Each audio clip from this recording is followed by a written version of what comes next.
There is nothing phonier than a casino VIP room. It is just a bunch of people wearing tuxedos that cost more than a car pretending they aren't sweating through their silk shirts. It really depresses the hell out of me to watch it. I am Dana Austin. My parents left me on a police station bench for $50 million thinking money would fix their lousy personalities. They were wrong. Watching them down there drunk on greed, I realized they are the poorest people I know. Before I cash them out, please like, share, comment, and subscribe to our channel. We always appreciate the time you spent here with us. The air conditioning hummed a low, cold note as I stepped up to the glass. The air conditioning in the private security observation deck is kept at a precise, unwavering 65 degrees. It is cold enough to keep the mind sharp, cold enough to suppress the heat of emotion. From up here, behind the pane of reinforced one-way mirror glass, the world below looks like an aquarium. It is silent, save for the low hum of the servers in the rack behind me and the rhythmic clicking of my own fingernails against the chrome railing. I am not down there in the smoke and the noise. I am above it. I am the architect, and tonight I am watching the demolition. The room below is the Gold Room, the most exclusive suite in the Orion Casino. It is designed to make you feel like royalty while we strip you of your kingdom. The walls are padded with crushed velvet in a deep oxblood red, the chandelier is genuine Austrian crystal, and the table is mahogany imported and polished to a mirror shine.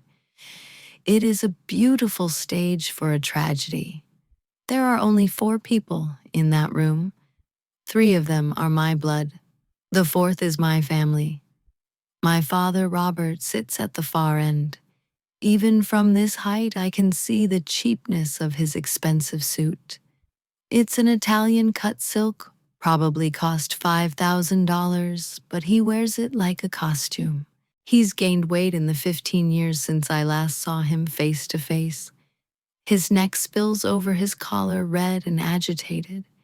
He is laughing at something he said, a loud barking sound that doesn't reach his eyes. Next to him is Linda, my mother. She is draped in diamonds that are too large to be tasteful, glittering under the harsh lights like shards of ice. She's drinking a martini, her movements jittery, her eyes darting around the room as if she expects the wallpaper to peel back and reveal the truth. They look like what they are, people who won the world by luck and are losing it by character. And then there is Julian, my brother, the prince. He is sitting opposite the dealer, sweating through his tuxedo. He's 26 now, the golden child, raised on the spoils of a war he didn't know was being fought. His hair is perfectly styled. His watch is worth more than most people's cars, but his hands are shaking. He's gripping his cards so hard the knuckles are white. He's drunk on entitlement, but he's sobering up fast on fear. He has been losing for 4 hours straight. Not quickly, that would be mercy. He is bleeding out slowly, chip by chip, a steady drip of fortune draining away into the dealer's tray. The dealer is the only calm point in the storm. He sits with a rigid military posture, his silver hair tucked neatly under a green visor. He doesn't speak. He doesn't smile. He deals the cards with a mechanical efficiency that borders on art.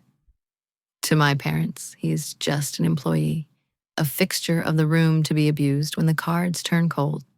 They have called him slow, stupid, and bad luck all night.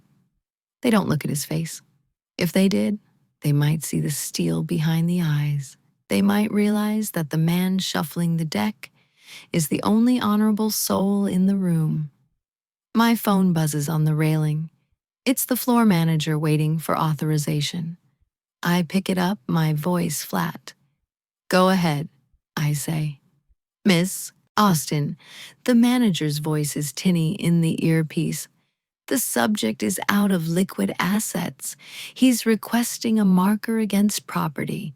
He wants to bet the deed to the Austin Manor. I look down at Julian. He's holding a heavy fountain pen hovering over a document the pit boss has just placed on the felt. The manor, the massive estate they bought with the money, the symbol of their new life, the life that didn't include me. Verify the deed is clean, I say. Then accept the bet. Understood. I watch Julian sign. The ink flows, the trap snaps shut. As the pen lifts from the paper, the scene below me blurs, and for a moment I am not 27 years old standing in a multi-million-dollar casino. I am 12. The smell hits me, first ammonia floor wax and stale coffee. The harsh fluorescent lights of the 12th precinct waiting room buzz like angry hornets. I am sitting on a hard wooden bench, my legs too short to reach the scuffed linoleum floor. I am wearing my favorite yellow sweater, the one with the daisy on the pocket. I have a backpack with a single change of clothes and a library book. "We'll be right back, sweetie," Linda had said. Her voice was high, tight like a violin string about to snap. "Daddy just needs to find a parking spot. It's tricky downtown. You wait here where it's safe." "Don't move," Robert had added. He didn't look at me. He was looking at the door. "Just sit there and don't move." I sat. I sat for an hour, then 2. Then the sun went down and the shift change happened. Officers walked past me, tired, carrying paperwork, coffee guns. Nobody asked why a little girl was sitting alone near the vending machines. I counted the tiles on the floor, 412. I counted the cracks in the ceiling, 7. I made up stories about where they were. Maybe the car broke down. Maybe they got lost. I didn't know then that they had bought the lottery ticket 3 days prior. I didn't know that the numbers had hit the night before. $50 million. 2 weeks later, I was in a foster home that smelled like cabbage and wet wool when I saw them on the news. They were holding a giant check, smiling so hard their faces looked like masks. The reporter asked them what they were going to do with the money. "Start fresh," Robert said into the microphone. "Just the 3 of us, me, my wife, and our baby boy Julian. A clean slate."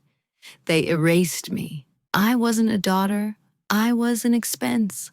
I was a reminder of the poverty they were running from.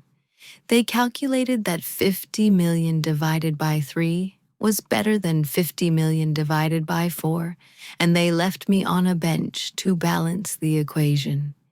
They never came back. They didn't even call. They just vanished into a life of luxury, thinking that money could scrub away the sin of abandonment. I blink, and the memory recedes, leaving a cold knot in my stomach. Below me, the game is resuming. Julian pushes the deed into the center of the table. Robert is clapping him on the shoulder, whispering encouragement, hungry for the win. They have no idea that the daughter they discarded is the one holding the camera. They think they are playing cards, but they are playing for their souls. And I have already stacked the deck. It's a specific kind of pain, isn't it? To be erased by the people who were supposed to write your history. I know I'm not the only one who has sat on that bench waiting for a car that never comes back.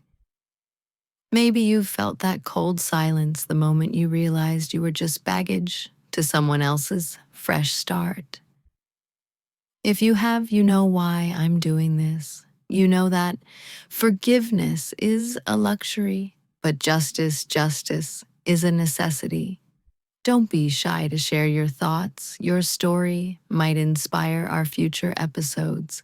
Because tonight, the Austin family is going to learn that you can't buy your way out of the past. The dealer is shuffling. The cards are in the air. and the house always wins. The game has shifted gears. It is no longer a social event. It is a siege. The other players at the table, shills I planted earlier, to drain the initial liquidity, have folded and stepped away, leaving the battlefield clear for the main event. It is heads up now, Julian versus the dealer, the house versus the prince. The atmosphere in the room has tightened, the air growing heavy and stale despite the ventilation. Down there, the silence is punctuated only by the crisp snap of cards hitting the felt and the clatter of ceramic chips. It is a rhythm I know better than my own heartbeat. Snap, clatter, silence, snap, clatter, silence. I watch Julian through the glass. He's unraveling. He is playing too many hands, chasing gut-shot straights and flush draws that the math says he will miss. He is desperate to win it all back in one hero play, but poker is not a game for heroes. It is a game for accountants. The dealer knows this. He is bleeding Julian dry, not with flashy check raises or aggressive bluffs, but with the relentless, grinding pressure of mathematical certainty. He folds when he's behind.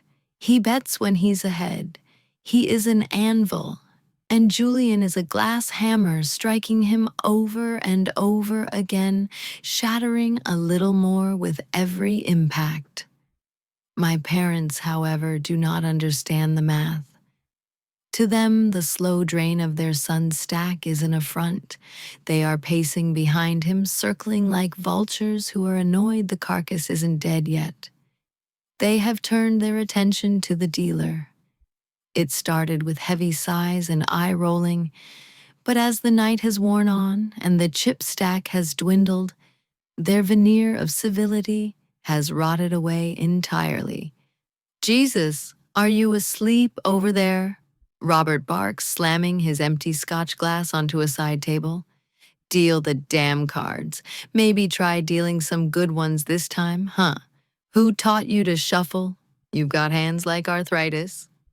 The dealer does not flinch. He burns a card and turns the flop.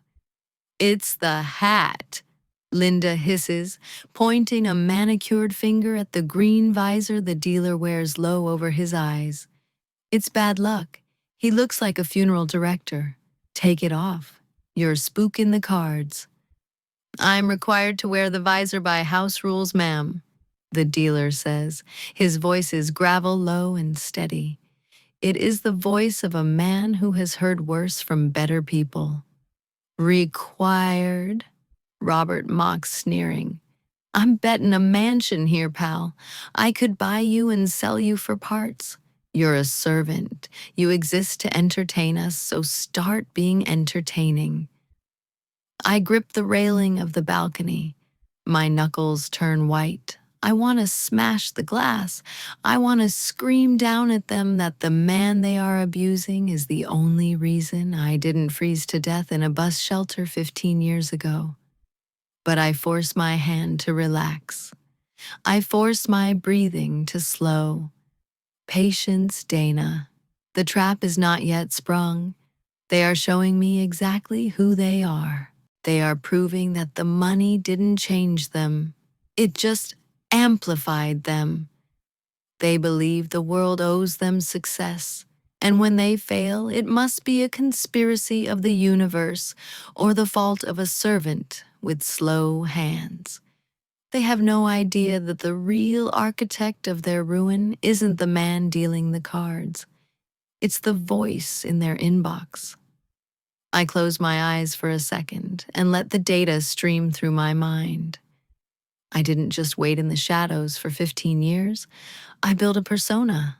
I built AJ Sterling. 10 years ago, when I was 19 and working 2 jobs to put myself through a community college finance program, I tracked them down. It wasn't hard. Lottery winners are public record, and people with no financial literacy leave a trail of bad decisions a mile wide. They were already bleeding money, then buying boats they couldn't sail, investing in restaurants that never opened. They were terrified of going broke, terrified of returning to the anonymity of the lower middle class. They were looking for a savior. I sent the first email on a Tuesday. I used a securely encrypted server and a domain name that sounded prestigious. Sterling Wealth Management. I introduced myself as AJ Sterling, a boutique advisor for ultra-high net worth individuals who value privacy above all else. I told them I didn't take phone calls. I told them I didn't do meetings. I told them my results spoke for themselves, and then I gave them a free tip. I told them to buy a specific tech stock that I knew, based on market analysis, was about to jump. It did. They made $50,000 in a day. That was the hook. Once they trusted AJ Sterling, the slaughter began. For a decade, I have been their shepherd, guiding them gently off the cliff. I didn't steal their money. That would be a crime. I simply advised them to invest it in opportunities that I controlled. I created shell companies with beautiful websites and glossy prospectuses. Greenleaf Biofuels, Apex Logistics Solutions, Titanium Future Tech. They sounded like the future. In reality, they were hollow entities owned by holding companies, which were owned by trusts, which were owned by me. Robert, I would write, the market is volatile. We need to move your liquidity into tangible assets. I recommend a heavy position in commercial real estate development in the Nevada sector. They would wire the money, millions of it. The development project would stall due to unforeseen regulatory hurdles. The shell company would declare bankruptcy. Their investment would vanish on paper, written off as a tax loss. But the money hadn't vanished. It had simply flowed through the shell company, paid out as consulting fees and operational costs to my other entities, and finally landed right here. I built the Orion Casino with their lottery winnings. Every chandelier in this room was bought with their money. The velvet on the walls, the mahogany table, the high-tech security system I'm using to watch them. They paid for all of it. I didn't rob them. I charged them tuition. I taught them that money without intelligence is just a temporary loan from the universe. I reclaimed my inheritance penny by penny, transaction by transaction. They trusted AJ Sterling more than they ever loved their daughter. They sent AJ Christmas cards. They emailed AJ asking for advice on Julian's car insurance. They poured their hearts out to a ghost, never knowing that the ghost was the child they left at the police station. We just had some bad luck with that last merger, AJ. Robert wrote me last week. We need a big win. We need to leverage the house. Go to the Orion, I replied. High risk, high reward. It's the only play left. And here they are, following orders to the very end. I open my eyes. The flashback clears. The reality of the gold room snaps back into focus. The atmosphere below has shifted from sullen to electric. Julian is sitting up straighter. He is staring at his hole cards, and for the first time in hours, his hands have stopped shaking. He looks at the dealer, then at his parents, then back at his chips. I see the micro expression, the slight flare of nostrils, the dilation of the pupils. He has a hand, or more accurately, he thinks he has the hand. The dealer has just laid out the turn card. The board is showing an ace of spades, a king of spades, a 10 of hearts, and a jack of spades. It is a wet board, dangerous, heavy with possibilities. Julian checks. The dealer bets a modest amount, bait on a hook. Julian doesn't just call. He stands up. The chair scrapes loudly against the floor, a screech that makes Linda jump. He looks at the pile of chips in front of him, what's left of his dignity. And then he looks at the deed to the Austin Manor sitting in the center of the pot. I'm tired of this, Julian announces. His voice cracks, then finds a false baritone bravado. I'm tired of the grind. You want the house. You want my blood. Come and get it. He shoves his stack forward. All in. Robert lets out a whoop of excitement. That's my boy. That's the killer instinct. Gut him, Julian. Linda claps her hands together, the diamonds on her wrists clattering. Finally, show him who's boss, honey. The dealer pauses. He doesn't look at the deed. He doesn't look at the money. He looks Julian dead in the eye. He waits 5 seconds, an eternity in poker time, letting the silence stretch until it is almost unbearable. He is giving the boy one last chance to realize he is out of his depth. One last chance to walk away with the shirt on his back. But Julian is smirking. He is already spending the pot in his head. I call, the dealer says softly. He pushes his stack forward to match. The trap is sprung. The air in the room seems to vanish, sucked out by the sheer gravity of the moment. Robert and Linda are hugging each other, already celebrating their faces, flushed with the adrenaline of a gamble they think they've already won. They are looking at the pile of chips and the deed as if it's their salvation. They believe the universe has finally corrected itself, that their bad luck is over, that they are back on top where they belong. They are so blindingly arrogant, so beautifully predictable. They don't realize that in a casino designed by their victim, there is no such thing as luck. There is only the script, and they have just read their final line. It is fascinating, really, to watch people bet everything on a lie. We all do it, don't we? We bet our time on jobs that don't care about us. We bet our hearts on people who don't deserve us. And sometimes, like my family, we bet our futures on the absolute certainty that we are special, that we are exempt from the rules. Have you ever been there? Have you ever been so sure you were right? So sure you held the winning hand, only to realize too late that you were playing a completely different game than everyone else. If you have, you know that the moment before the fall is the sweetest because it's the last moment you still have hope. Don't be shy to share your thoughts. Your story might inspire our future episodes. Because right now, Julian Austin is standing on the edge of the world and he thinks he's learning to fly. The dealer's hand hovers over the deck.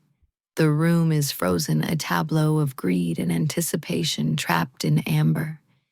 Julian is standing, leaning over the table, his breath fogging the air around him. My parents are clutching each other, a grotesque parody of support, their eyes fixed on the felt. They have already spent the money in their minds. They have already renovated the manor, bought the new cars, and booked the first-class tickets to Europe. They are living in a future that died 10 seconds ago. River card, the dealer announces. His voice is a tombstone dropping into place. He burns the top card and snaps the river face up. It is the Queen of Spades. The board is now complete, pair of kings, pair of jacks, queen. A wet, heavy board.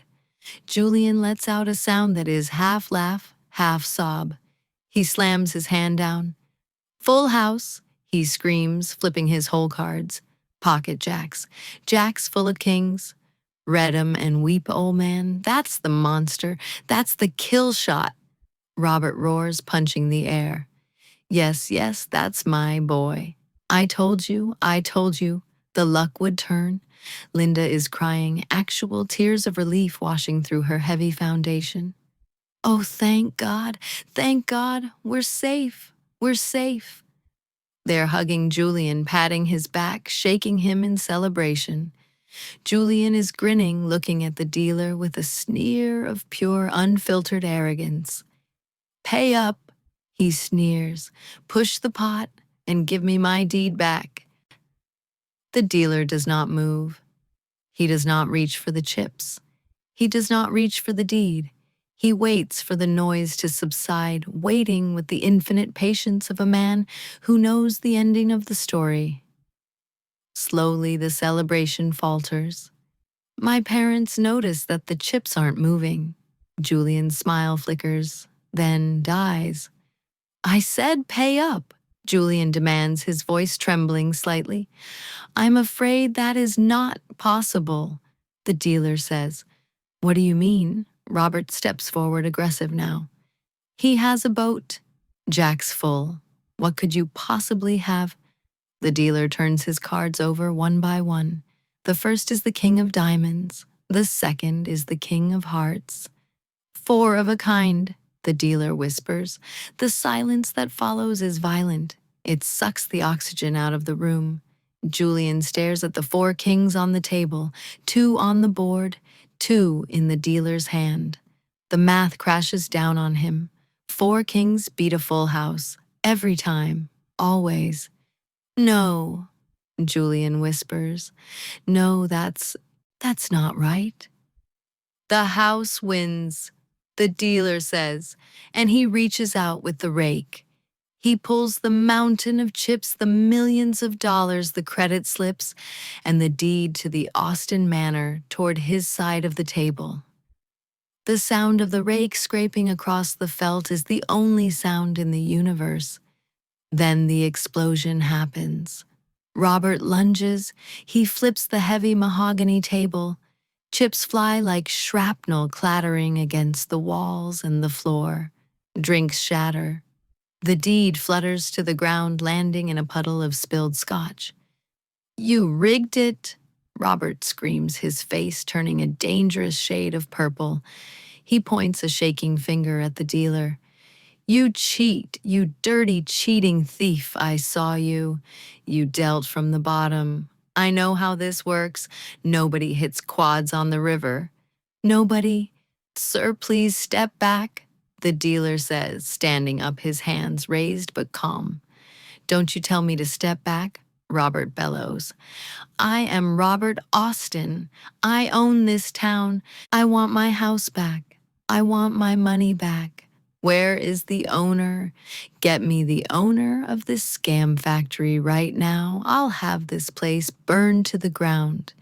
Do you know who we are? I know exactly who you are. The voice is mine. I press the button on the wall, and the hidden door on the balcony slides open. I step out from the shadows of the security deck and onto the spiral staircase that descends into the VIP room. My heels click rhythmically on the metal steps. Click, click, click. They all turn, they look up. At first, there is no recognition. They see a woman in a tailored black suit, hair pulled back in a severe, sharp style they've never seen on me. They see power. They see the owner of the Orion Casino Group. They don't see the daughter they discarded. Who the hell are you? Robert demands, though his voice wavers. He senses something wrong. The predator in him recognizes a bigger predator. I reach the bottom of the stairs and walk into the light. I stop 5 feet from them. I look at Robert, then Linda, then Julian. I let the silence stretch, letting them study my face, letting the years of absence dissolve until they find the familiar lines. Hello, Robert. Hello, Linda. I say coolly. You asked to see the owner. Here I am. Linda gasps. Her hands fly to her mouth. Dana. Robert squints his head, recoiling as if he's been slapped. Dana, is that you? Julian stammers, looking from the spilled chips to me. You own this? You own the Orion? I own the Orion, I confirm. I own the hotel you're sleeping in. I own the debt you just defaulted on. And as of 2 minutes ago, I own the house you grew up in. This is, Robert laughs a manic, desperate sound. This is a joke. We left you. You were nothing. I was 12, I correct him. And you were right. I was nothing. But necessity is a powerful teacher. You rigged the game? Robert snarls, pivoting back to his anger, trying to find leverage. That's how you did it. You knew we were coming, and you set this up. You told him to deal those cards. This is fraud. I'll sue you. I'll have you arrested. You can't just steal a man's life because you have a grudge. I didn't rig the cards, Robert. I say stepping over the spilled chips, crushing a red $500 marker under my heel. The cards are random.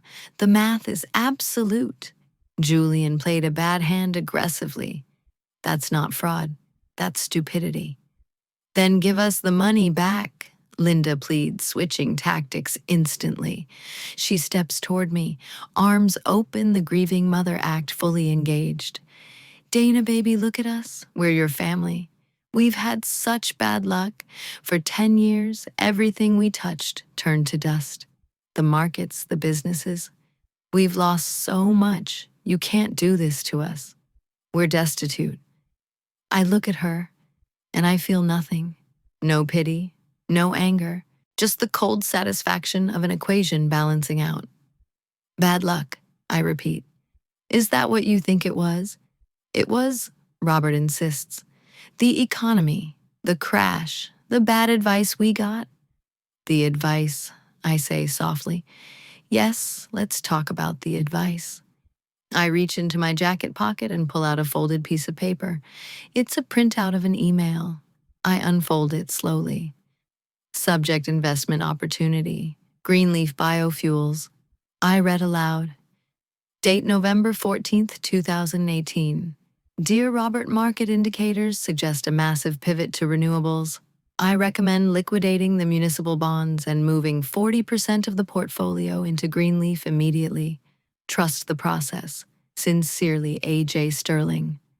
Robert freezes. His face goes pale, draining of all color. How? How do you have that? That's private. That's between me and my financial advisor. I have this one too.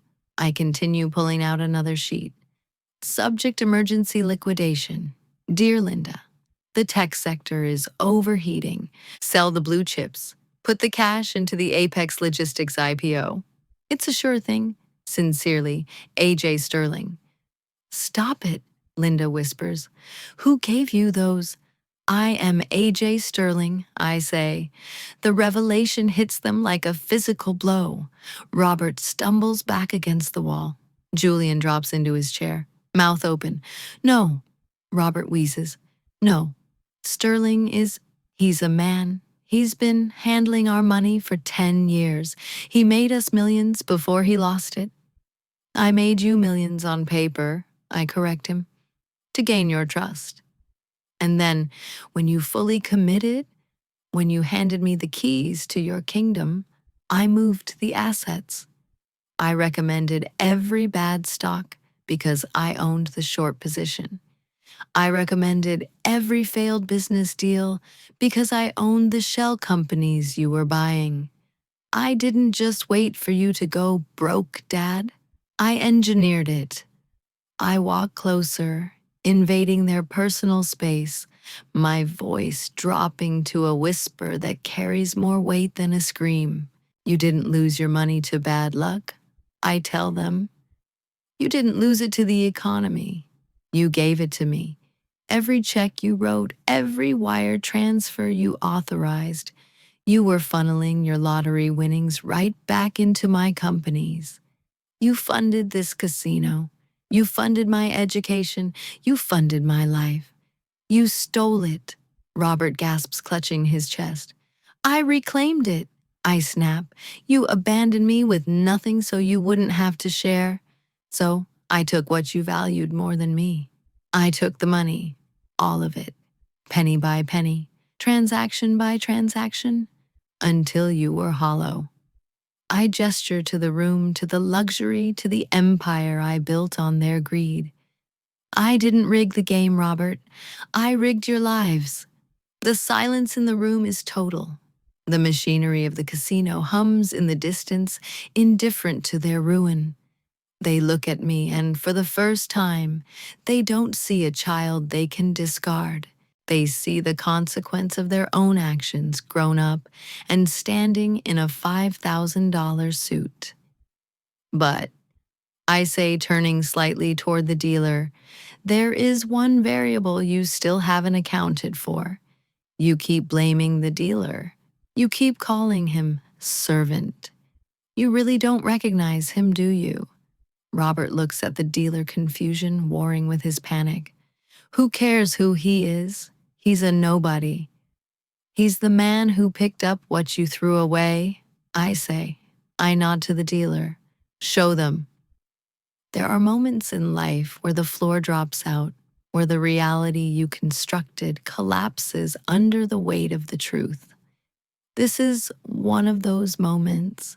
If you've ever had a secret revealed that shattered your world, or if you've ever been the one to reveal it, you know the sound of that silence. It's heavy, it's suffocating, and it's necessary. Don't be shy to share your thoughts. Your story might inspire our future episodes, because the final card is about to be turned, and it's not a king or a queen. It's a memory. The air in the room has changed quality. Before, it was charged with the kinetic energy of gambling, the sharp spikes of adrenaline, and the crash of disappointment. Now it is heavy with the damp, suffocating weight of a funeral. The truth about A.J. Sterling hangs between us like a suspended guillotine blade. Robert is leaning against the wall, his chest heaving, his face gray and slick with sweat. Julian is staring at his hands, catatonic. But Linda is different.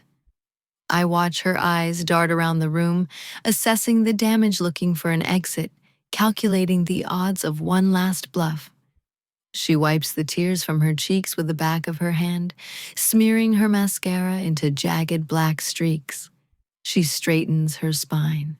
She takes a breath, and then she smiles. It is a terrifying, trembling thing, that smile. It is the smile of a cornered animal trying to look harmless. She steps over the debris of the overturned table, her heels crunching on the plastic chips. She reaches out her hands toward me, palms up, supplicant. Dana. She breathes, her voice dropping into a register I haven't heard in 15 years, the soft cooing tone she used to use when I scraped my knee or woke up from a nightmare. Oh, my baby girl, look at you. You're so beautiful. She takes another step, ignoring the flinch in my jaw. We didn't know, she says, her voice trembling with a meticulously crafted vibrato. We didn't know it was you. If we had known. Oh God, Dana, we missed you so much. You have to believe me. We looked everywhere. I don't move. I don't retreat. I just watch her performance. It is a masterclass in revisionist history. You looked? I ask, my voice flat. Is that right? Every day? She lies, nodding frantically, tears spilling fresh and fast now. That day at the station, we came back. We did, but you were gone. The police said you'd run away. We were heartbroken. We spent years trying to find you. We hired investigators. We prayed every night. And now, to find you here, like this, it's a miracle. We're a family again. We can fix this. The money doesn't matter. The house doesn't matter. We have you back. She reaches out to touch my arm. I step back, sharp and precise. Her hand paws at the empty air. Stop, I say. Save the performance for someone who hasn't read the file. What?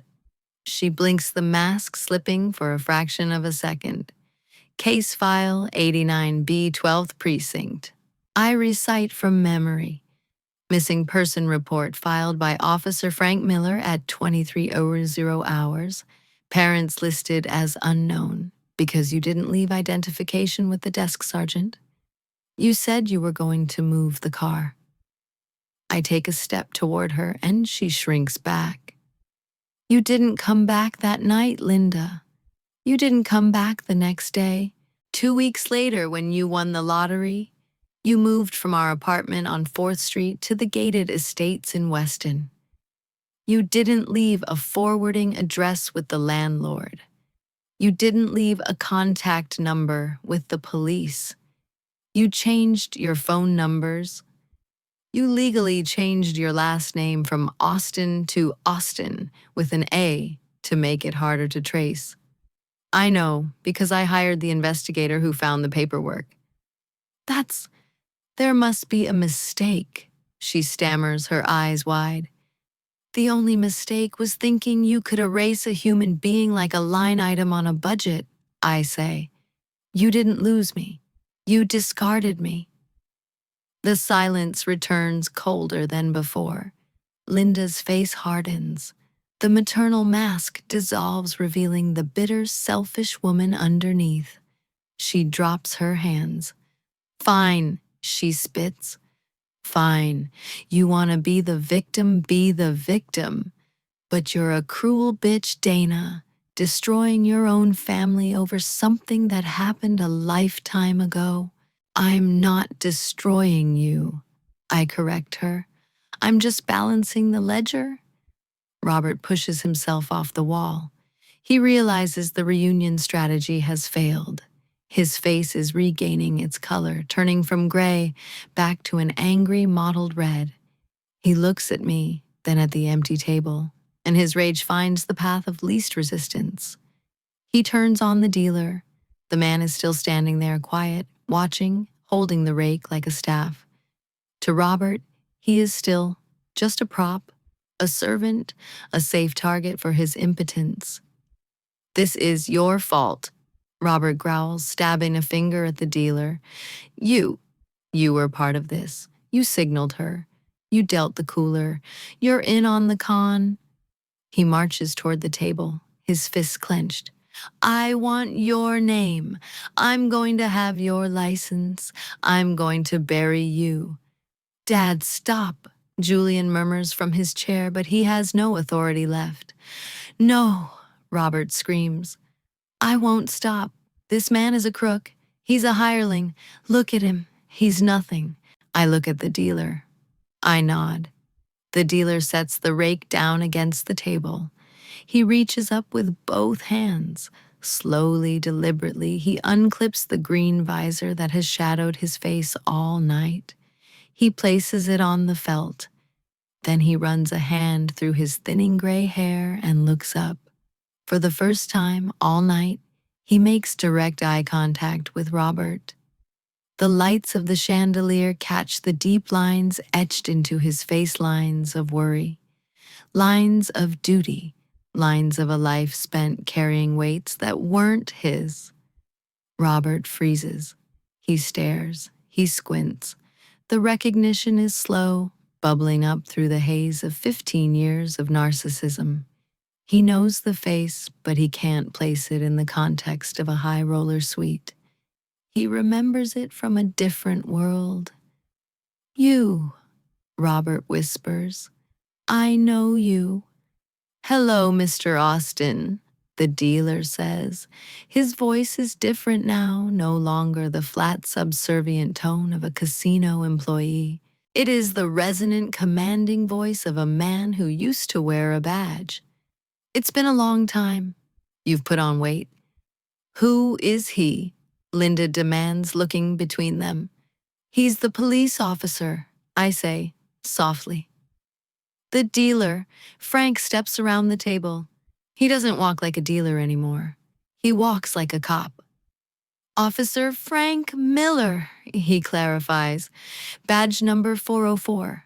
I was the desk sergeant the night you brought her in. Robert's mouth opens and closes like a fish out of water.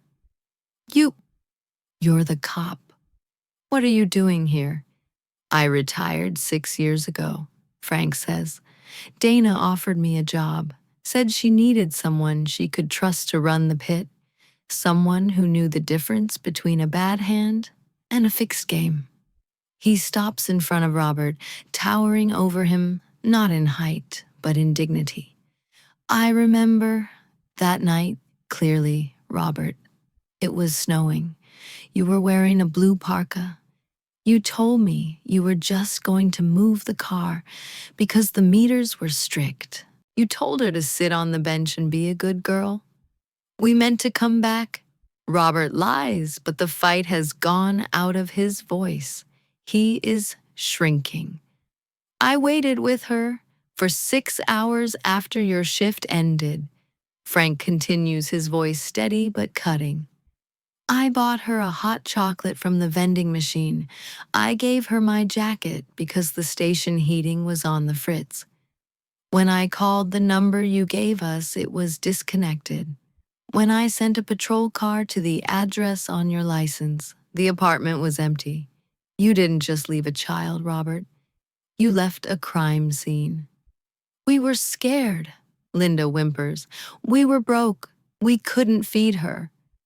You won $50 million 2 weeks later, Frank says. I saw it in the paper. I cut the clipping out. I kept it in my locker. I waited for you to call. I waited for you to come claim her. I thought, surely now that they have the means, they'll come back for their daughter. But you didn't. You bought a mansion. You bought cars. And I took Dana into my home because the foster system was overflowing and I couldn't bear to see her put into a group home. Frank looks at me and his eyes soften. She's the daughter I never had. And she's twice the person you will ever be. Robert looks at the floor. The shame is finally starting to penetrate the armor of his ego. But Frank isn't done. You said the game was rigged, Frank says. You said you wanted to see the cards. Well, you have one card left to see. Frank reaches into the breast pocket of his tuxedo. He pulls out a small rectangular object. It isn't a playing card. It's an old Polaroid photograph, the colors faded and yellowed with age. He slides it across the felt past the spilled chips past the 4 kings until it stops right in front of Robert. Robert looks down. It is a picture of a 12-year-old girl. Me. I am sitting on a wooden bench in a police station, wrapped in an oversized policeman's jacket. My face is red and swollen from crying. My eyes are wide with the terrifying realization that I am alone in the world. Turn it over, Frank commands.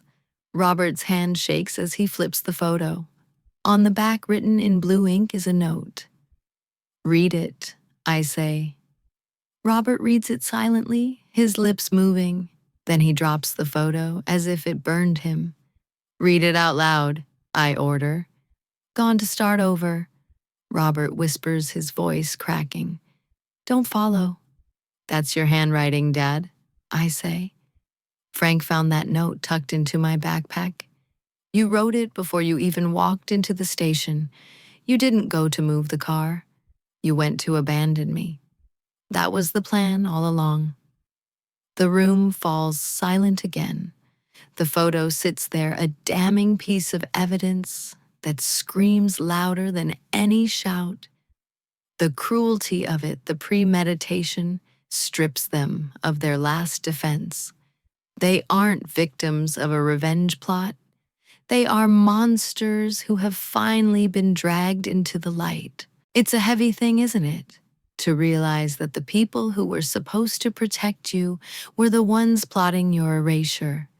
Betrayal by a stranger is painful, but betrayal by blood, that leaves a mark that never really fades.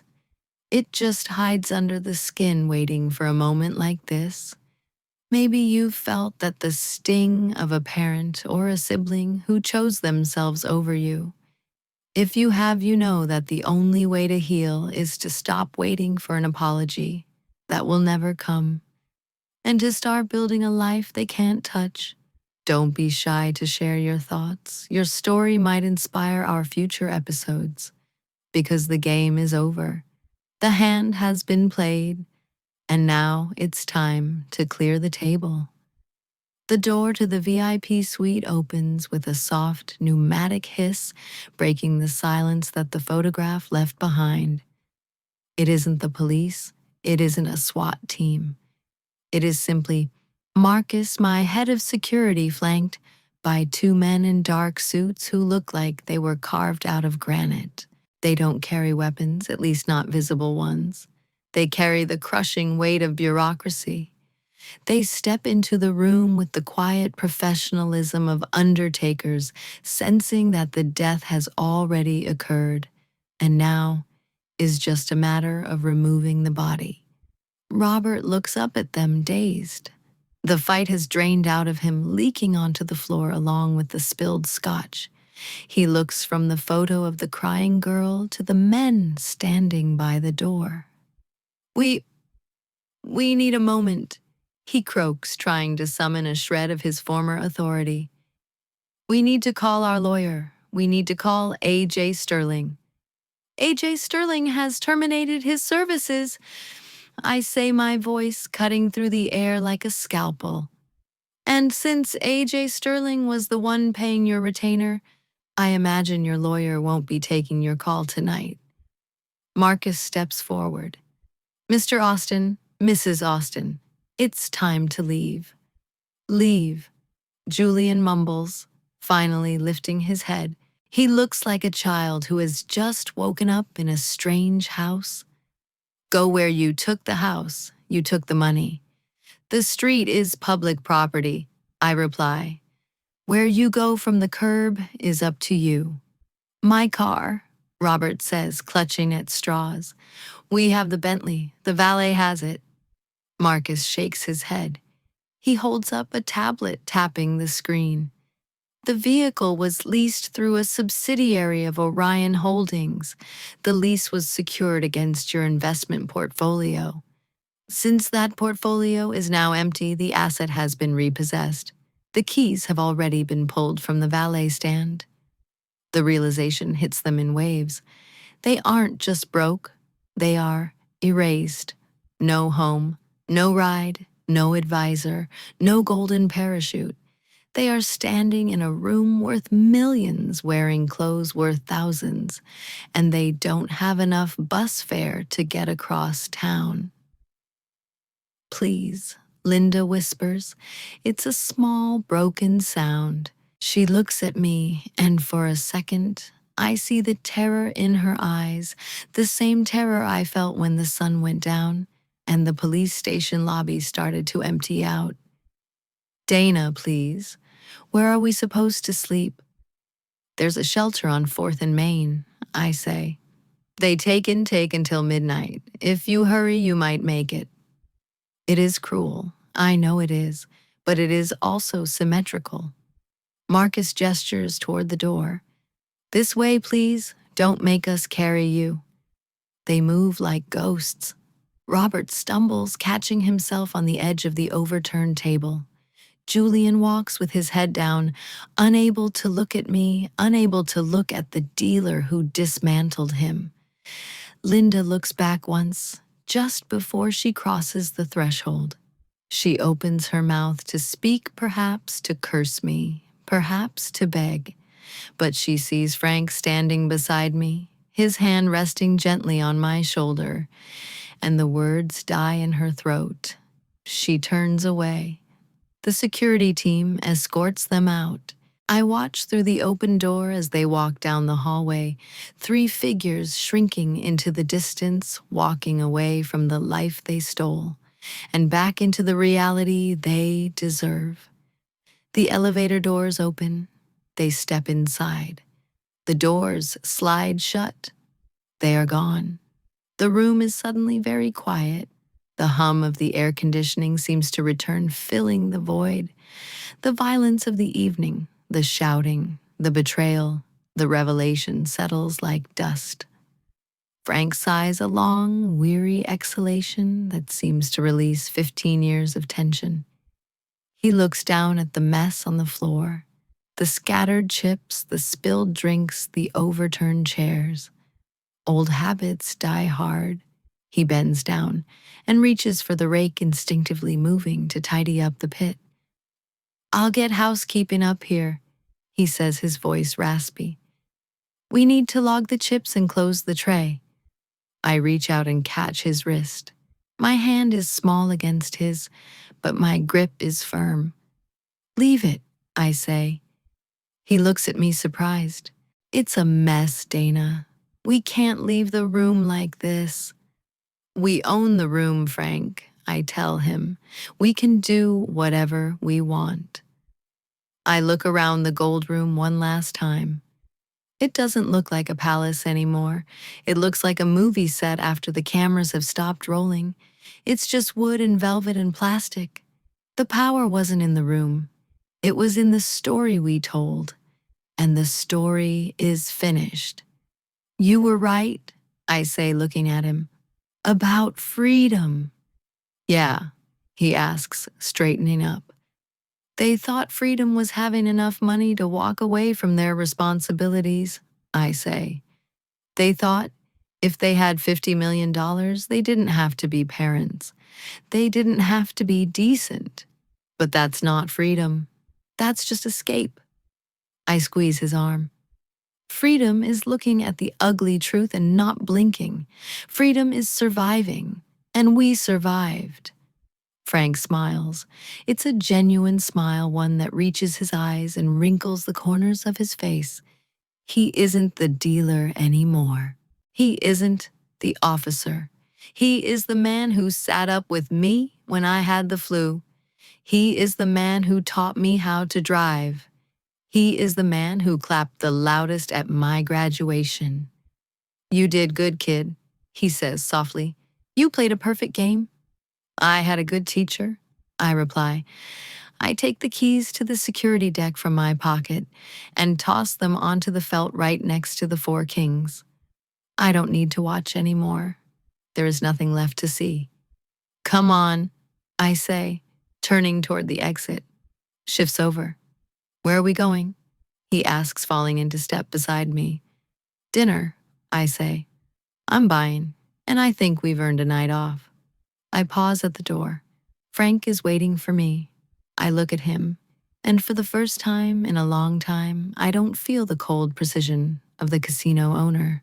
I feel warm. "Let's go, Dad," I say. He blinks, mist forming in his eyes, but he nods. "Lead the way." We walk out of the VIP suite together. I reach for the wall panel and flip the master switch. The chandelier dies. The spotlights fade. The gold room plunges into darkness, leaving the wreckage of the Austin family in the shadows where it belongs. We walk down the hall, toward the main floor, toward the noise and the life and the future. We all have people who have hurt us, people who made us feel small so they could feel big. Maybe you're still carrying that weight, waiting for an apology that's never going to arrive. But if there's one thing I've learned tonight, it's that you don't need their apology to find your peace. You just need to play your hand, protect the people who actually show up for you, and know when to walk away from the table. Justice is sweet, but moving on.